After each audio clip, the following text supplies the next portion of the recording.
قل هذه سبيلي أدعو إلى الله. Assalamualaikum warahmatullahi wabarakatuh. Alhamdulillah kita ketemu lagi di channel Pemberantas Kemaksiatan Kaum Muslimin. Dan seperti biasa sebelum kita masuk ke pembahasan, kami ingatkan untuk kaum muslimin yang belum subscribe ke channel ini, silakan subscribe untuk mendapatkan notifikasi ketika ada video-video yang terbaru yang kita upload di channel ini. Dan untuk yang sudah subscribe, kami ucapkan jazakumullahu khairan katsira. Dan kaum muslimin, ini beberapa hari ini masih panas pembahasan tentang polemik nasab Ba'alawi, ya. Dimana kalau kita melihat debat nasab di Robitoh Alawiyah, ya, antara Guru Gembul dan pihak Ba'alawi, ya, Guru Gembul dengan berapi-api membongkar semua kebobrokan para Habib Ba'alawi, ya. Kemudian juga tesis Kiai Imad yang kemudian secara ilmiah membongkar kejanggalan nasab para Habib Ba'alawi, ya. Dan ternyata kaum muslimin, ya, perkara ini mengundang komentar dari Buya Yahya. Dan kalau kita mengamati komentar dari Buya Yahya ini, ya, artinya Buya Yahya ini kalau dikatakan bahasa kasarnya ini mengutuk apa yang sudah dilakukan oleh Kiai Imad dan juga Guru Gembul kaum muslimin. Karena apa yang dilakukan oleh Kiai Imad dan juga Guru Gembul ketika mengkritik nasab Ba'alawi, mengkritik kelakuan-kelakuan para Habib Ba'alawi, itu dikatakan oleh Buya Yahya itu menjauhkan kita dari Nabi Muhammad SAW. Itu artinya sama saja menjauhkan kita dari agama Islam. Na'udzubillah min dzalik, ya. Padahal apa yang dilakukan oleh Kiai Imad dan juga Guru Gembul ini adalah supaya umat ini berpikir, jangan mau dibodohi, ya. Syariat Islam ini tidak seperti apa yang disampaikan oleh para habaib selama ini, yang dawir, yang kemudian jualan nasab, yang kemudian cerita-cerita khurafat, merendahkan orang-orang yang bukan dari kalangan habaib dan sebagainya, ya. Coba kita simak bagaimana komentar dari Buya Yahya kaum muslimin. Menjauhkan kita dari baginda Nabi adalah dengan menjauhkan kita daripada dzurriyyah baginda Nabi Muhammad sallallahu alaihi wasallam. Sehingga mungkin orang menjadi gelisah, gundah berkenaan dengan cucu Nabi sallallahu alaihi wasallam.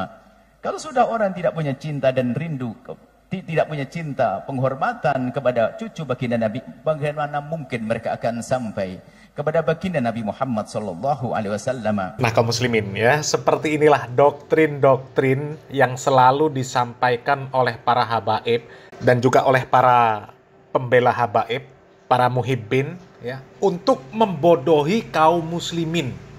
Seolah-olah kalau kita itu jauh dari para habaib, kita tidak mengenal para habaib, kita tidak mengikuti para habaib, seolah-olah kita ini sudah jauh dari Nabi Muhammad SAW, tidak akan dekat dengan Nabi Muhammad SAW, tidak kenal dengan Nabi Muhammad SAW, bahkan kita tidak akan mendapatkan syafaat dari Nabi Muhammad SAW. Ya, karena ada itu Habib yang mengatakan, sebanyak apapun kita sholawat, ya, kalau tidak menggandeng tangan para habaib, maka jangan harap mendapatkan syafaat dari Nabi Muhammad SAW. Itu dalil dari mana? Bahkan yang konyol lagi, ya, para habaib itu ada yang menyuarakan bahwa belajar dengan satu habib yang bodoh, itu perbandingannya sama dengan belajar dengan 70 kiai yang alim. Ya, seorang habib yang ahli maksiat lebih mulia daripada ulama. Seorang habib yang gila lebih mulia, lebih utama daripada ulama. Coba, itu doktrin-doktrin mereka kaum muslimin. Ya, kalau kita tidak menggandeng para habaib, artinya kita tidak menggandeng Nabi Muhammad sallallahu alaihi wasallam. Tidak cinta kepada para habaib, artinya tidak cinta kepada Nabi Muhammad sallallahu alaihi wasallam. Membenci para habaib sama dengan membenci Nabi Muhammad sallallahu alaihi wasallam. Itu dari mana? Dari mana? Orang nggak kenal habaib sampai mati nggak ada masalah, asal dia mengenal syariat Islam yang dibawa oleh Nabi Muhammad SAW. Nggak penting, ya, kenal Lutfi bin Yahya, kenal Topik Assegaf, kenal Rizik Syihab, kenal Bahar Smith, ya, Husain Ba'agil, ya, dan lain sebagainya. Nggak kenal dengan mereka sampai mati, nggak ada masalah, asalkan mengenal syariat Islam ini dengan hak dari siapapun. Nggak ada ceritanya kita bersolawat, ya, kita sholat, kita membaca Al-Quran, ya, kita ibadah puasa, kita berhaji, berumroh, ya, tanpa menggandeng nama Habib, kemudian umroh, haji, sholat, sholawat, kemudian tidak sampai kepada Nabi Muhammad SAW, tidak sampai kepada Allah Subhanahu Wa Taala. Nggak ada dalilnya yang seperti itu. Ya. Nggak kenal para habaib, nggak ada masalah. Nggak ada masalah. Dan mengkritik para habaib, ya, bukan berarti mengkritik Nabi Muhammad SAW. Dan nggak kenal dengan para habaib, bukan berarti nggak kenal dengan Nabi Muhammad SAW. Ya, untuk mengenal Nabi Muhammad SAW, kita cukup membaca sirah. Membaca sirah. Bagaimana akidah Nabi, bagaimana ibadah Nabi, bagaimana muamalah Nabi. Itu caranya. Ya, kalau kemudian nggak kenal silsilah orang yang katanya cucu Nabi, yang Bahar Smith, yang Umar bin Hafiz, yang kemudian Rizik Syihab, yang kemudian ya siapa sajalah, Taufik Assegaf, ya, Ali Jindan, Nopel Alaidrus, nggak kenal dengan nasab mereka sampai mati, itu nggak ada masalah sama sekali. Nggak kenal dengan mereka, nggak ngambil ilmu dari mereka, ya, sampai mati, itu nggak ada urusan sama sekali. Ya, kita belajar itu dengan orang yang faham dengan syariat Islam yang hak, ya, faham tauhid yang benar, faham ibadah yang benar, faham tentang muamalah yang benar. Ya, itu seperti itu. Nah, kalau belajar dengan Habib yang bodoh, mau dapat apa? Mau dapat apa? Ya, jadi ini doktrin-doktrin yang memang sudah biasa digunakan oleh para habaib. Ya. Kalau tidak menggandeng para habaib, ya, sholawat sebanyak apapun tidak akan sampai kepada Nabi Muhammad SAW. Membenci para habaib sama dengan iblis. Ya, mengkritik para habaib sama dengan iblis. Innalillahi wa inna ilaihi rajiun. Ini kacau ini pemahamannya. Ya, padahal kita itu nggak ada urusan. Ya, sekali lagi, nggak ada urusan dengan orang-orang yang mengaku cucu Nabi, itu nggak ada urusan. Ya, kalau kita menghormati, ya menghormati sesama, ya biasa saja. Ya. Dan andai pun ketemu dengan orang-orang yang katanya cucu Nabi, ya, orang-orang yang sekarang mengkritik kelakuan mereka, yang mengkritik, ya, ceramah-ceramah mereka, ya mereka tetap menghormati. Nggak akan mungkin ketemu kemudian langsung dipelototin, ya, dengan wajah yang sinis. Nggak mungkin, ya. Namanya mereka juga masih saudara muslim. Ya, kalau ketemu ya senyum. Tabassumuka fi wajhi ahika sodakoh. Ya, ketemu masih senyum, diberikan salam karena mereka masih muslim. Ya, seperti itu. Ya, yang kita benci itu adalah ceramah-ceramah dia yang dawir. Ya, mendoktrin kaum muslimin dengan doktrin-doktrin yang sesat. Itu kan doktrin yang sesat. Mengatakan nggak kenal dengan para habaib, nggak menggandeng tangan para habaib, maka sholawat bermiliar-miliar kali itu nggak akan sampai kepada Nabi Muhammad SAW. Itu konyol itu, ya. Konyol, bener-bener konyol. Dan sebenarnya kaum muslimin, orang yang mengkritik para habaib, ini kami tekankan lagi, ya, mereka bukan tidak cinta kepada zuriat Nabi Muhammad SAW. Ya, mereka cinta. Bukti cintanya apa? Bukti cintanya mereka bersolawat kepada Nabi Muhammad SAW dan juga kepada Ahlul Bait Nabi Muhammad SAW. Allahumma sholli ala Muhammad wa ala ali Muhammad. Itu sudah bukti cinta mereka kepada zuriat Nabi Muhammad SAW. Ya, perkara mereka mau kenal mau tidak itu nggak ada urusan, nggak ada urusan, nggak ada kewajiban kita mengenal zuriat Nabi, nggak ada. Dan justru malah ketika ada orang yang merasa sebagai zuriat Nabi, dia punya ketentuan dan syarat menjadi seorang muslim. Ya. Tidak boleh menerima sedekah, tidak boleh menerima zakat. Ya. Terlepas itu nanti ada perselisihan pendapat di kalangan ulama. Akan tetapi, ya, konsekuensinya apabila seseorang mengaku sebagai zuriat Nabi Muhammad SAW, itu seharusnya mereka itu justru orang yang paling terdepan membela sunnah Nabi Muhammad SAW. Kalau sekarang justru orang-orang yang mengaku sebagai zuriat Nabi malah justru mengangkangi syariat Islam. Ya. Coba umat yang seharusnya diajarkan tauhid, ya, malah diajarkan kesyirikan, minta-minta di kuburan. Ya. Nabi Muhammad SAW melarang untuk membangun kuburan. Kuburan mereka agung-agungkan. kuburan dihias seperti pelaminan dan sebagainya. Ya. Nabi Muhammad SAW melarang kuburan untuk dijadikan tempat ibadah. Mereka i'tikaf, mereka zikir, mereka beribadah sampai ketimpringan di dalam kuburan. Ya, na'udzubillah min dzalik. Itu zuriat Nabi model apa? Ya. Ngaku cucu Nabi tapi mengangkangi syariat yang dibawa oleh Nabi Muhammad SAW. Coba kita lanjut videonya kaum muslimin. Ada upaya-upaya untuk meragukan hal yang demikian ini. Mungkin sudah mendengar di Indonesia. Mungkin selain dari pesan belu kami pesankan dari pribadi kami. Ketahuilah bahwasanya kita punya tugasnya menjaga keluarga kita, rumah kita, masyarakat kita untuk semakin dekat kepada Allah dan Rasulnya. Isu-isu yang selama ini kita dengar, isu tentang meragukan nasab dzurriyyah Nabi SAW yang ada di Indonesia, Anda jangan masuk wilayah itu. Itu akan merusak hubungan hati Anda kepada sesama kaum muslimin. Sudahlah, Anda tidak usah ikut membahas masalah ini. Tidak usah ikut-ikutan. Karena apa? Semuanya hasilnya adalah gara-gara ini menjadi renggang hati kaum muslimin. Ustadz dengan ustadz renggang, kiai dengan para habaib renggang. Apakah itu sebuah keindahan? Kalau memang sebuah kebaikan, tidak akan membuat kerenggangan. Jadi cukup Anda tidak usah membahas masalah ini. Tugas Anda adalah bagaimana Anda menjaga keluarga Anda. Ini tambahan dari kami. Rumah tangga Anda, anak-anak Anda. Tidak perlu Anda ikut dalam wilayah caci maki, olok-olokan. Anda akan rugi. Nah kaum muslimin, mungkin Buya Yahya ini belum menyimak video debat di Robitoh Alawiyah, ya. Kemudian belum menyimak penjelasan Guru Gembul yang ketika Guru Gembul itu berapi-api membongkar tentang kebobrokan para habaib Ba'alawi. Ya.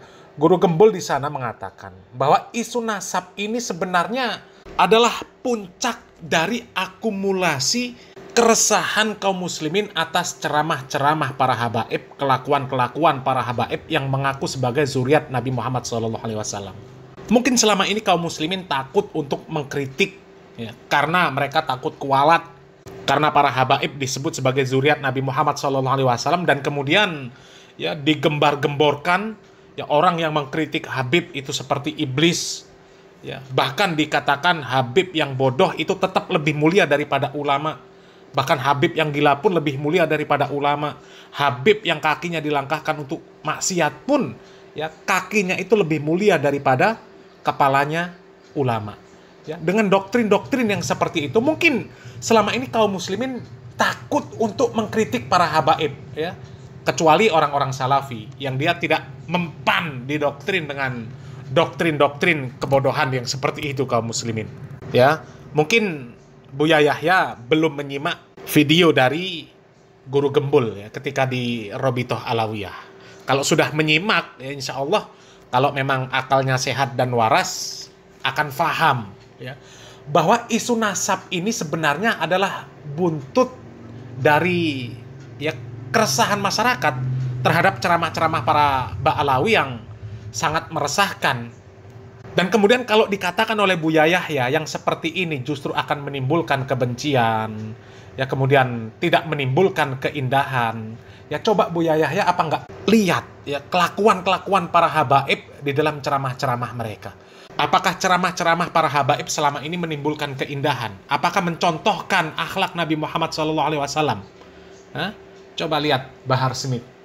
Ya, berapa kali suaranya teriak-teriak mengeluarkan perkataan kotor. Ya, ulama-ulama anjing. Ya, bahkan lebih anjing daripada anjing. Yang kemarin terbaru ketika majelisnya ditolak, Pak Lurah disebut Pak Lurah bangsat. Coba, apakah itu menimbulkan keindahan yang seperti itu?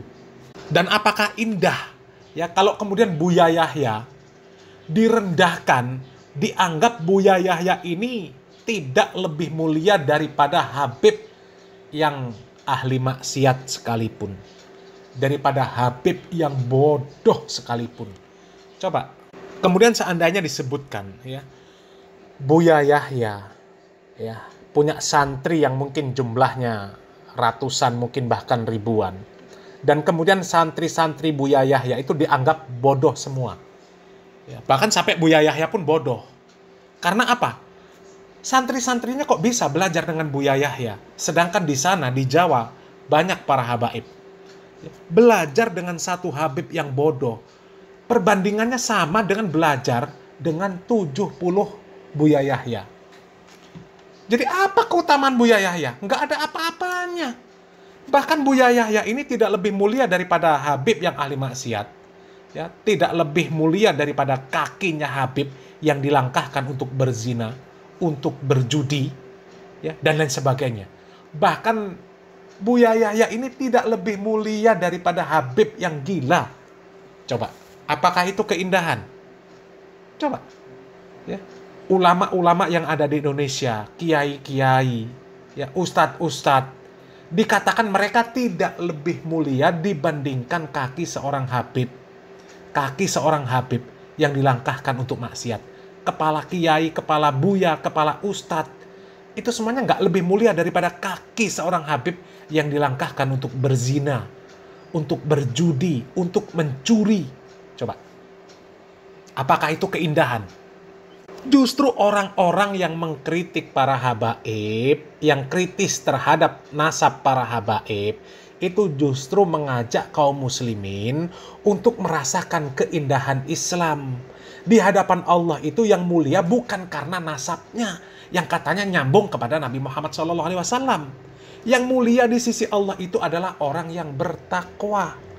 Orang yang bertakwa, inna akramakum indallahi atqakum. Kalau para habaib, ya, ngaku sebagai cucu Nabi seolah-olah memiliki surga.